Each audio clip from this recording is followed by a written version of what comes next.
This message comes from Edward Jones, where they believe rich is about taking care of what gives your life meaning. That's why your financial advisor personalizes your plan to help you preserve your progress and create something that lasts. Let's find your rich. Edward Jones, member SIPC.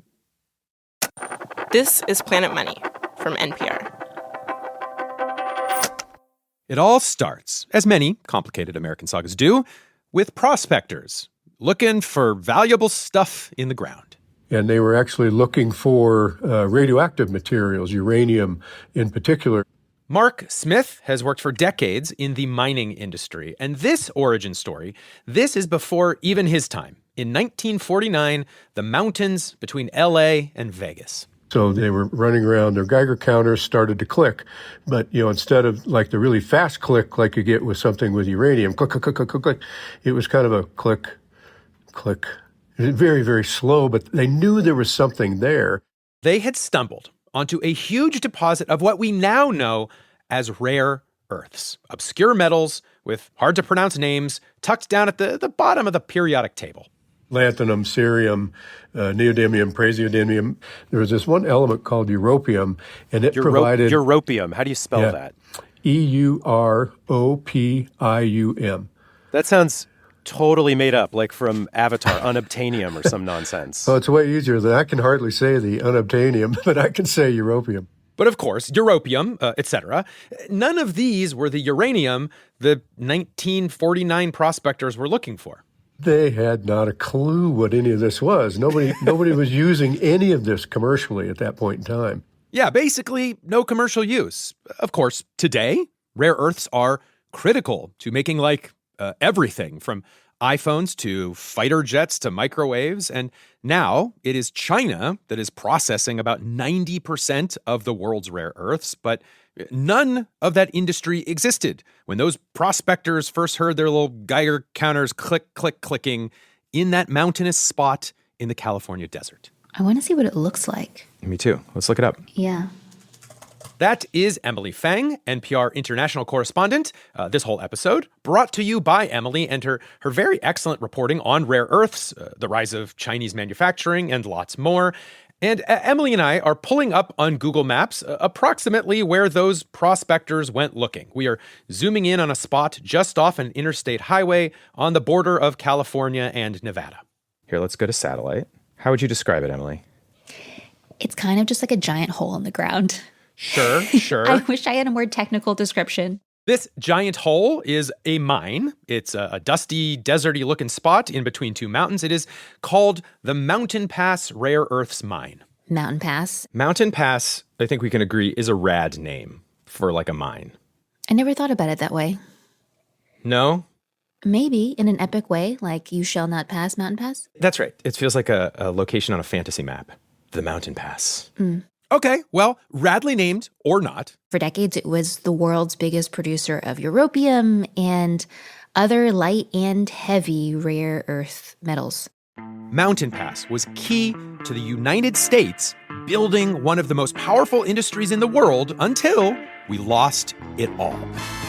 Hello and welcome to Planet Money. I'm Kenny Malone, joined today by our special co-host / expert in residence, Emily Feng. And today on the show, we have a corporate saga made for prestige television about the elements that literally make prestige televisions, or at least they did at one point. And a single location, and really a single company, tells the entire story of rare earths. How after they were discovered at Mountain Pass, they became so critical to the global economy, how China took the entire industry away from the U.S., and how the United States is desperately trying to take it back.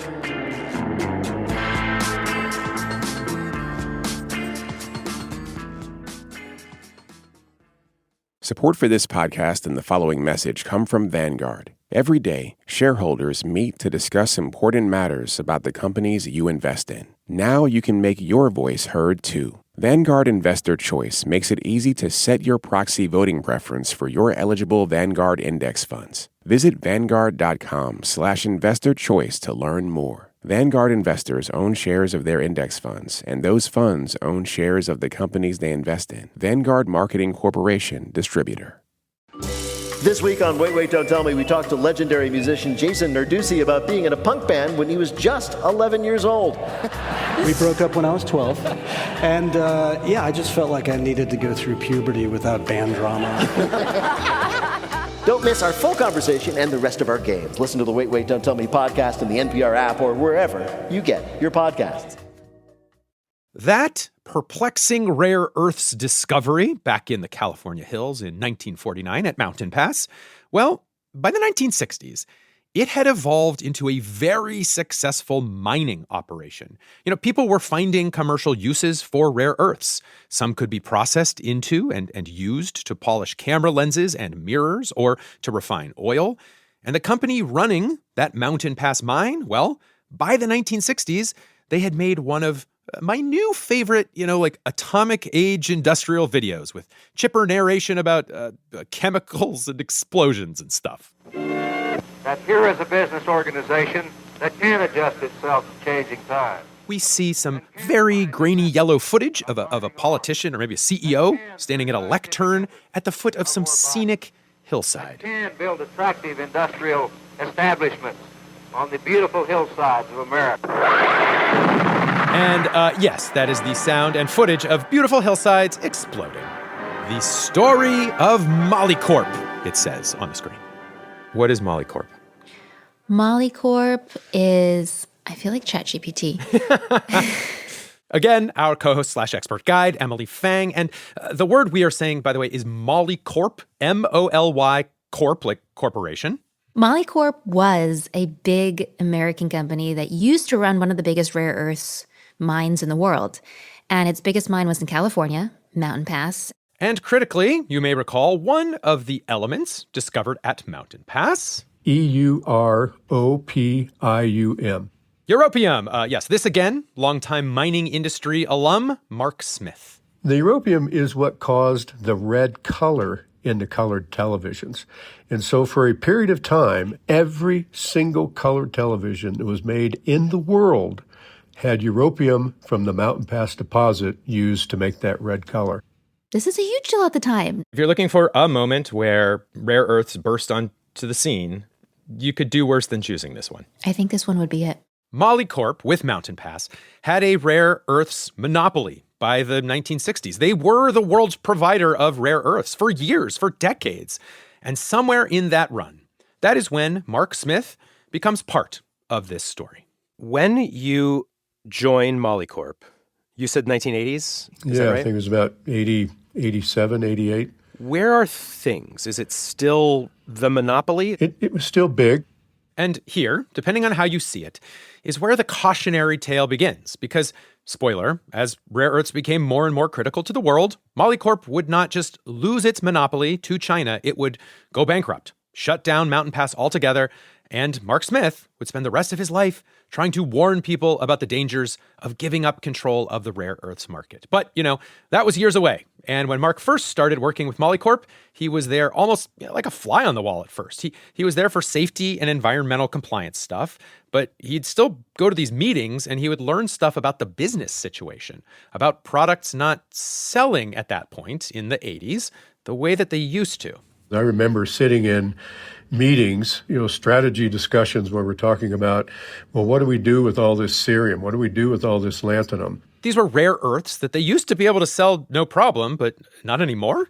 Things were stacking up, and people were starting to get worried about, how are we going to sell everything that we're making at Mountain Pass? So suddenly you're like, people don't want our versions of these as much. Something's up? Correct. Mark had a suspicion of what was up, and it was that Molycorp, after decades of monopolizing the industry, had competition. Those clients might be buying cheaper products from China. And this was the beginning of the takeover, at least the first moment Mark can remember. And what was wild is that it may all have been, arguably, Molycorp's own fault.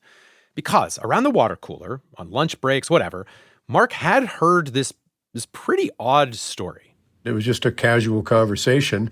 It piqued my interest, and I did talk to a few people about it to find out more. What Mark found out was before his time, like in the 1960s, the CEO of Molycorp had invited a whole bunch of people to come and see how the world's rare earth monopoly does its thing, how they mine the stuff at Mountain Pass, the elaborate processes of refining and turning it into useful stuff. And that group of visitors, all from China. They could wander around, take pictures and whatnot. They took all that information back and they became, what is today the world's best processors of rare earth materials in the world. Knowing where this story goes, it is very hard to understand that decision. So Can you try to make the case for why that might make some sense? I don't know that I can make any sense of that. I don't know what the right decision was at the time. All I know is what decision was made at the time, and now we are where we are today. It looks bad now, but Emily Fang says Molycorp, this huge, powerful global company at the time, had invited in a very different, much less powerful China. China back then was just starting out. It hadn't even economically liberalized. They were still under central state economic planning. There were no such things like private companies at that point. China was not the economic powerhouse that we think of today. And I don't think that Molycorp saw them as a threat in any way. And it's possible that China also did not fully understand how important rare earths were going to be. Not at first. No, not at first. But within just a few years, it seems they did. And for that story, for the story of how China grew and then weaponized the rare earths industry, we turn to Professor Rod Eggert. I am just now noticing, Professor, that your Zoom screen name says Rod Eggert -Mines, M-I-N-E-S. Would you like to explain that? That's pretty cool. Yeah? Well, it may be less cool than you think. It simply is the preferred branding for Colorado School of Mines. Rod is co-author of a paper that really caught our eye. It's called China's Public Policies Toward Rare Earths, 1975 to 2018. And, Beijing tends to be like a sort of black box of decision-making. And Rod's paper, it tries to peer through the tiniest cracks and piece together a blow-by-blow account of how and why China completely took over the rare earths industry.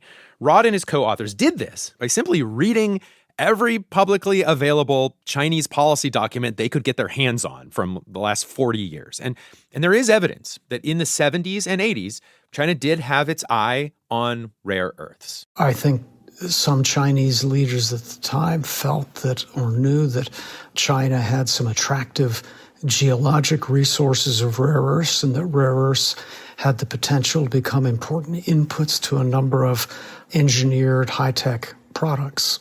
But the key word there is inputs, because what Rod's found is that it doesn't seem like getting better at rare earths was some grand political scheme by China. I think it was rare earths were part of a larger strategy and, quite frankly, a very small part of a much larger strategy.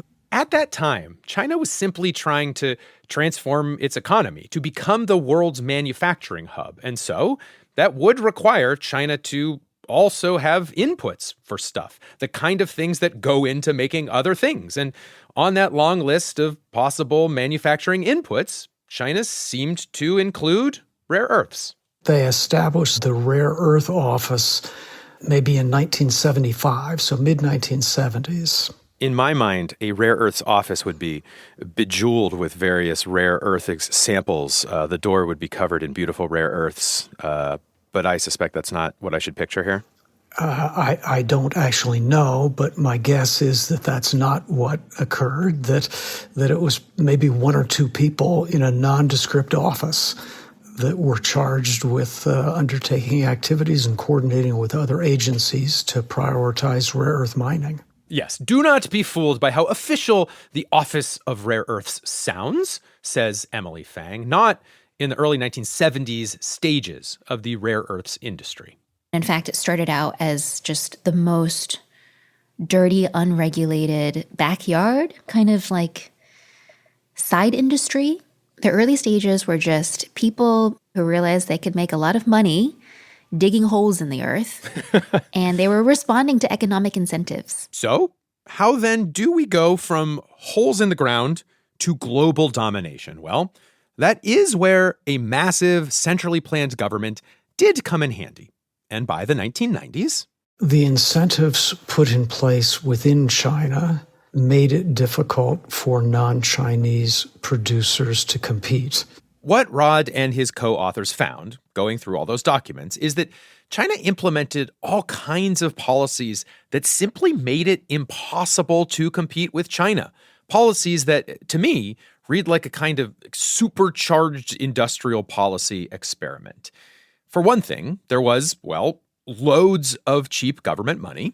The Chinese government offered low-cost or preferable financing. Very useful for anyone looking to start a more advanced, capital-intensive rare earths mining and processing operation. And, in fact, that seemed to spawn lots of rare earth companies in China. We think of this as being a monopolistic activity, but in fact, within China, it's a very competitive space. And that, Rod says, rapidly drives prices down, incentivizes innovation, plus there's been a consistent focus on educating and training scientists and engineers who have expertise in rare earths. And so today, much of the world's expertise with respect to rare earths resides in China.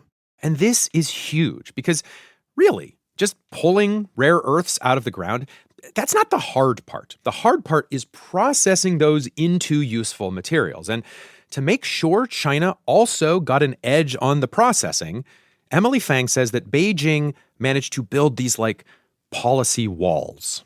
So they said, okay, that rare earth ore cannot leave the country in large amounts. First, you've got to refine that ore in country, in China, into a usable product. And by the way, if you're a foreign company that wants to get in on the action on rare earths in China, there's a lot of bureaucratic hoops you've got to jump through, and you have to set up all of your facilities in China as well. Move your supply chains to China. So they developed this entire supply chain from mining rare earths to refining it to then exporting it to the end customer. China ends up doing all of that.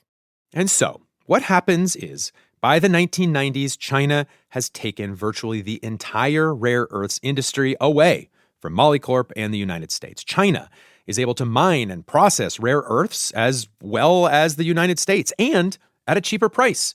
The lower price, of course, is partly because of cheaper labor costs, cheap access to money, and, in the beginning at least, because of lower environmental standards.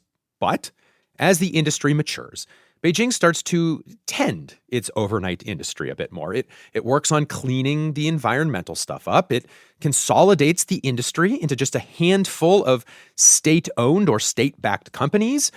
And by the late 90s, China has gone from touring the Molycorp facility to supplying the vast majority of the world's rare earths in just 30 years. And Mark Smith from Molycorp, he says that really, who knows? Who knows if that has anything to do with those Molycorp facility tours from the 1960s?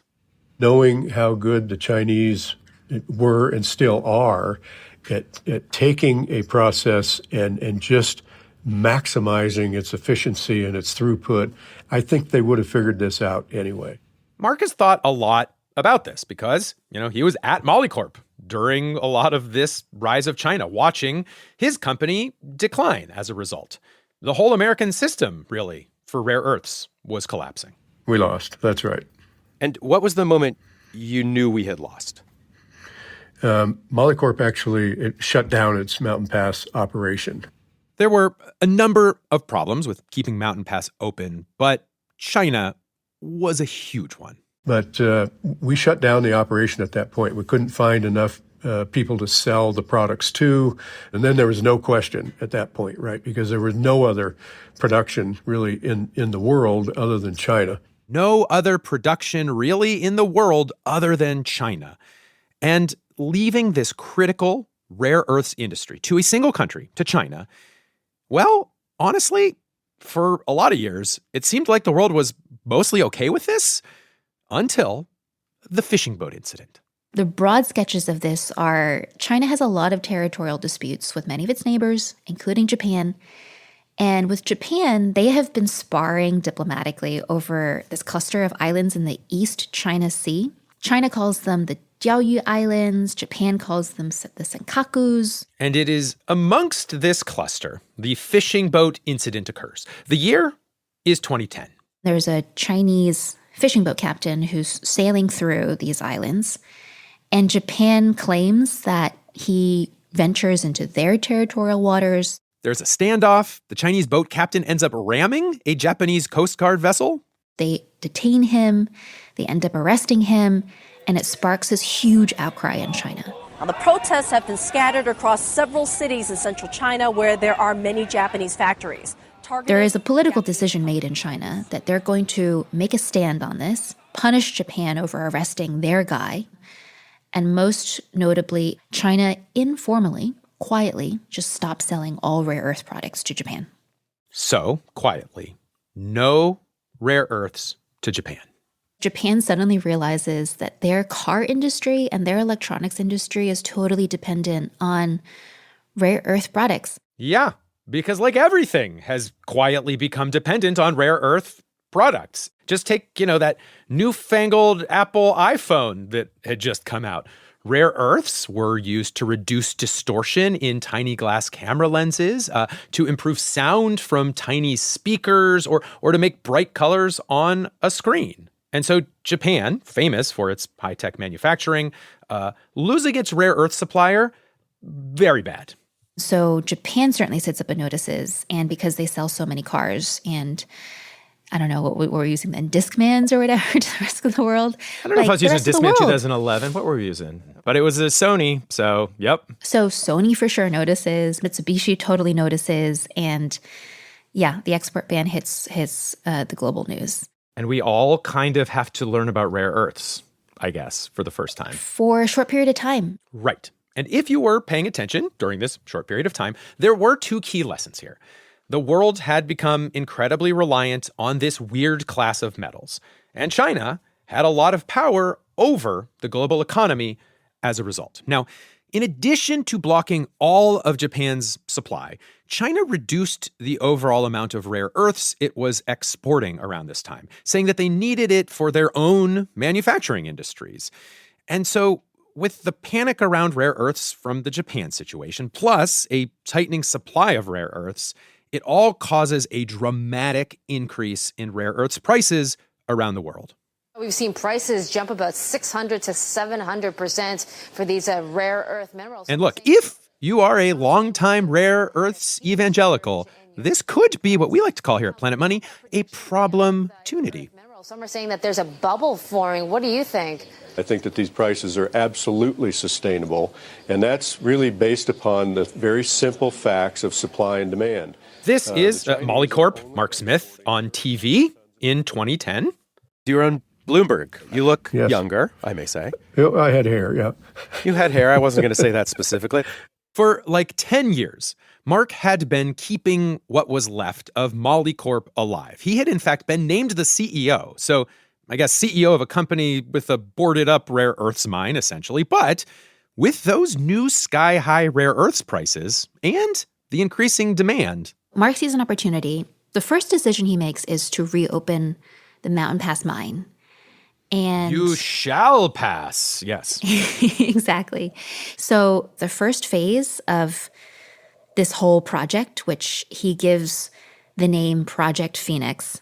We can agree that is a rad name, yes, at least? I like that, yes. Okay, Rising you're from on the with that. ashes, you shall pass, and we are going to rise. So Mark had a really good business case. High prices for rare earths, and look what they're doing to Japan. Let's boost our industry back home in the U.S. So Mark, Molycorp, they announce what Emily and I agree is the radly named Project Phoenix. The first phase is small, just to start mining and processing some of that ore. It's a big step for domestic industry to get back into this. So It's a big step, and small. it gets a lot of buzz. He gets a lot of news coverage. Right, going on Bloomberg. The Chinese are only exporting 30,000 tons of material to the rest of the world right now. The rest of the world needs 50,000 tons of this material a year. If anyone has taken Economics 101, what's going to happen? And that is prices are going to go up. What are you feeling in those interviews? Absolute optimism, because I was naive. Because here is what happens. Mark and Molycorp, They start working on that first phase, which is, construction, whatever. And Mark starts to wonder, maybe there's an even bigger opportunity here. We started to take a look at what the cost would be to undertake a phase 2 and double the capacity of the facility. To double the amount of rare earths pulled out of Mountain Pass. And actually, given high prices, the math worked out. Back on Bloomberg. Tell the world, Mark. Mark, you told my colleague Pim Fox in a radio interview last night that you made double production targets for the end of 2012 to 40,000 tons. How feasible is that? Can you get it done? Well, we can absolutely get it done, although the decision to do so needs to be made very quickly. If you could imagine young Mark on Bloomberg, really optimistic, like just selling the hell out of Phoenix, what would you tell him now?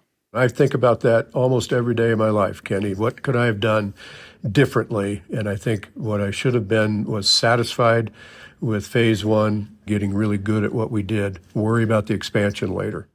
Because all of Mark's announcements about reopening the Mountain Pass mine, that small first phase, that had all been going great. It was only after he announced this doubling of rare earths that things changed. That is when, he says, China seemed to really take notice and use its control of the rare earths industry against him. Very quickly, China released a bunch of rare earth product on the global market. And the price for rare earth products, the exact kind that Mark was going to refine, the price for those drop. They sent a very strong message. You were not going to produce that much rare earths in today's market. And you know this for a fact? You know this for a fact, or is this just another allegation? It's nothing more than an allegation, but I don't think there's anybody in the rare earth world that would suggest something other than what I just suggested. Whatever the suggestion, China unleashed a ton of supply, the price of rare earths cratered, and it was very bad for Molycorp and Mark. And that ultimately was the demise of Molycorp. There's no smoking gun to say that China and these Chinese companies sold a bunch of product globally just to undercut Mark. But it is undeniable that they are able to coordinate their rare earth industry to a high degree of coordination because most of everything is state-owned in China. When you talk to Mark Smith about all of this, it sounds like there are any number of lessons he has maybe taken away. Did his Phoenix fly too close to the sun, perhaps? Was it, in the end, a slow and steady wins the race situation? Possibly. But really, there is one thing Mark learned for sure, something he has been trying to get people to take seriously, and that is that the more important rare earths become to the global economy, the more risky it becomes to be completely dependent on China for those rare earths. I was certainly one of few who understood what that could ultimately mean if they wanted to use it as a political card. That's about 15, almost 20 years of you knocking on doors, being the Cassandra. I don't know if were you a popular dinner party guest, constantly warning people of the danger of being dependent on rare earths? You invited rare earths Mark again? Oh. And Emily, I didn't do it in a the sky is falling way.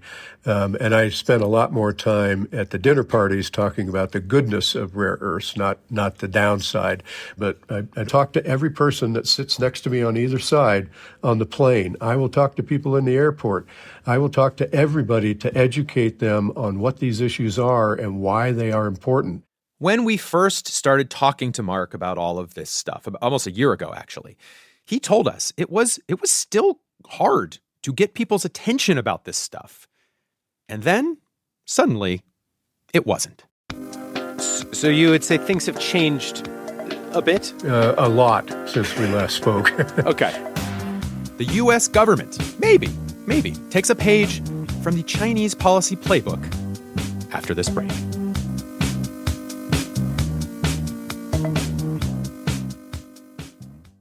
Support for this podcast and the following message come from Vanguard. Every day, shareholders meet to discuss important matters about the companies you invest in. Now you can make your voice heard too. Vanguard Investor Choice makes it easy to set your proxy voting preference for your eligible Vanguard index funds. Visit Vanguard.com/investor choice to learn more. Vanguard investors own shares of their index funds, and those funds own shares of the companies they invest in. Vanguard Marketing Corporation, distributor. This message comes from American Home Shield. It's not a matter of if an appliance or system, like your HVAC, will break, but when. Without a home warranty, these repairs or replacements can cost thousands. But with an AHS home warranty, they will fix covered breakdowns, helping protect your wallet. Get 20% off all plans at ahs.com/NPR and see promo details. See ahs.com/contracts for coverage details, including service fees, limitations, and exclusions. This is Tanya Mosley, co-host of Fresh Air. From mail-in ballots to racial gerrymandering, a lot is at stake for America's free and fair elections. I spoke with journalist Ari Berman about what he calls a final blow to the Voting Rights Act. My fear is that we are returning to a politics of Jim Crow in the South. Listen to Fresh Air on the NPR app or wherever you get your podcasts. And we're back. So, the U.S. is more than a decade after China first flexed its rare earth power against Japan. The U.S. is really taking rare earths seriously. And what, you may ask, precipitated this wake-up call? Well, apologies if you've heard this before. My fellow Americans, this is Liberation Day. Waiting for a long time. Ah, yes. April 2025. President Trump announces loads of Liberation Day tariffs, including humongous tariffs on Chinese goods. And Emily Fang says not long after, China, once again, flexed its rare earth power. Not banning exactly, but, very noticeably limiting the export of some critical rare earths the U.S. needs.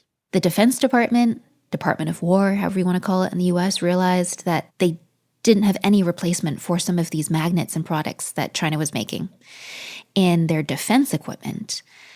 And it was a punch that the U.S. did not expect. It's almost as if everyone forgot China did this 15 years ago to Japan. Almost, right? That seemed to be the wake-up call. And over the last year, the U.S. has made a remarkable effort to resuscitate its own rare earths industry.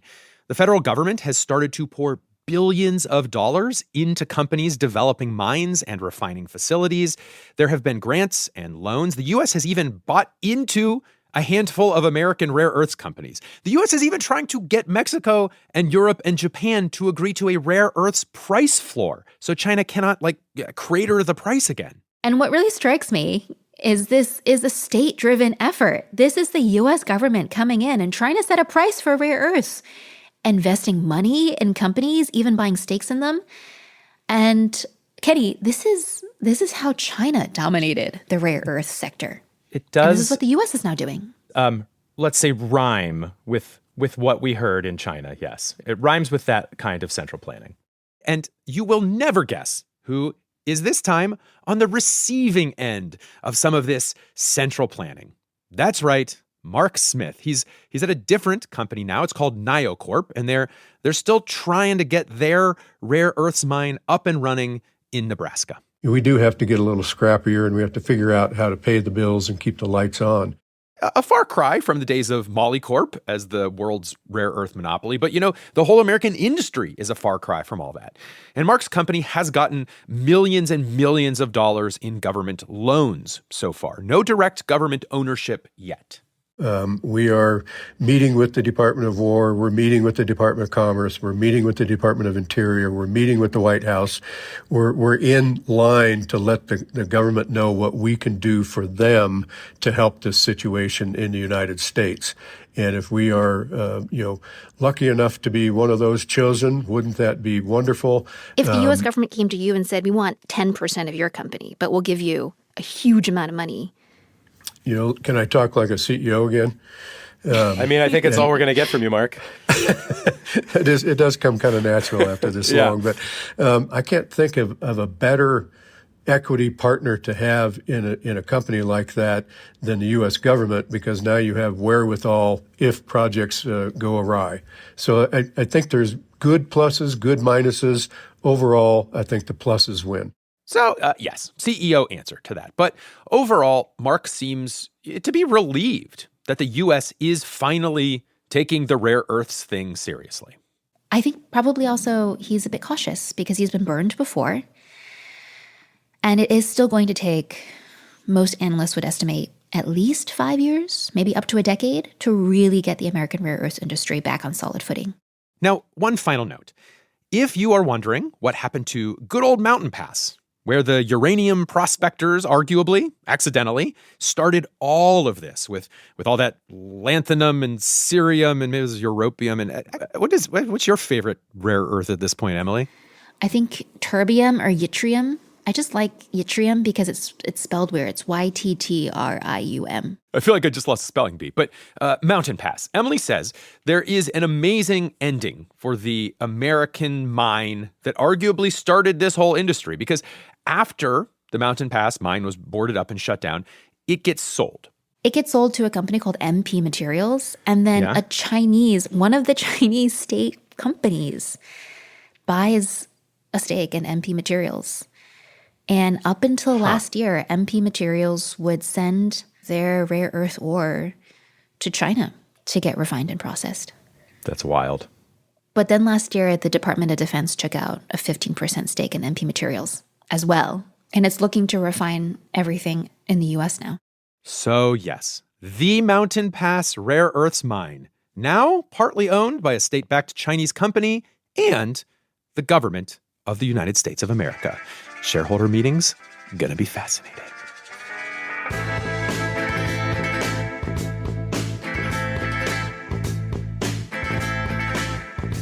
This episode was produced by Emma Peaslee and edited by Marianne McCune.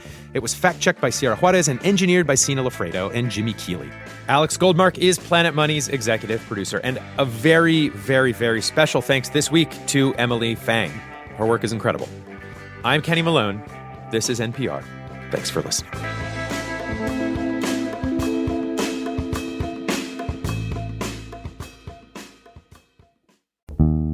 This is Terry Gross. When I was celebrating my 50th anniversary hosting Fresh Air, I asked my guest, Roastmaster General Jeff Ross, to roast me. Terry Gross, a barely living legend. Still at it. Listen to Fresh Air on the NPR app or wherever you get podcasts. So you've decided you want to be more active. Exercise scientist Keith Diaz says, put away the smartwatch. Start by noticing your body's natural cues. For us to build a habit to check back in with our bodies, that behavior is much more likely to stick. Tracking what the body needs. That's on the TED Radio Hour podcast. Listen on the NPR app or wherever you get your podcasts.